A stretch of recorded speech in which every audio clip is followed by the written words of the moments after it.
We're talking about an entirely new neighborhood for New York City. And there is so much that is going to be offered there. Some of the greatest companies in New York have moved there, and I think you're going to find people from all over the world flocking to buy an apartment there.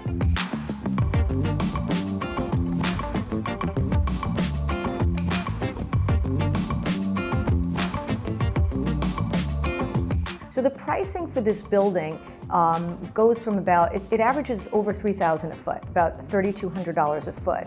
But the entrance point is actually at $2,200 a foot. So you can get in the building for below $2 million. I mean, like just below, but you can get in for below $2 million. Nobody wants to overpay for anything. And I think people are always seeking these value-driven opportunities. So we started out, we think we sell a lot of apartments, and the prices go up along the way. And that helps, the early buyers to feel really good about their decisions.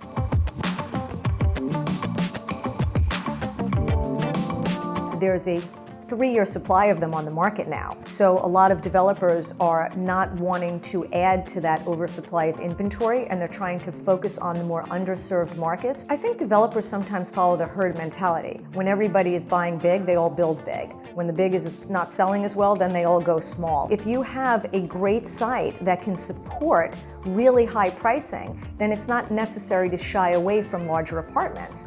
If you're just building cookie-cutter apartments somewhere, you're not going to get away with anything anymore. You're going to have to really deliver product that the market responds to. We're seeing the foreign buyers still out in full force, particularly our Chinese buyers are still here, probably more than I've ever seen before. This particular group of buyers looks at every segment of the market. Many people coming over from China are still looking at the smaller apartments, and there are plenty that are looking at the super, super luxury apartments. I remember having a conversation with an unnamed developer, and I said, "You're giving us no selling tools. How do you expect us to sell this building? We really, we need a sales center, we need this." And the developer said to me, "Pam, this market's so great, you could sell that out of the back seat of your car." So we laugh about it to this day. I go, "Do you want me to sell it out of the trunk of my car?" Yeah, the trunk sounds better, the back seat, yeah, that doesn't sound so good. But another developer a couple years ago was selling some very, very high-end product, and we had a deal on the table that was maybe just a few $1 million off the mark, but we're talking about a deal in excess of $60 million.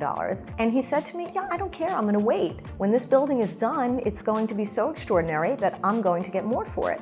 And I said, "You're really gonna risk whatever the number was, let's just say $65 million to get an extra $1 million or $2 million down the road. That's the risk you want to take?" He said, "Sure, I'll take the risk." Well, it didn't work out in this case so well for him, but in a different cycle, it might have worked out great. But that is a personal decision. I don't know that it's ever sold. Really?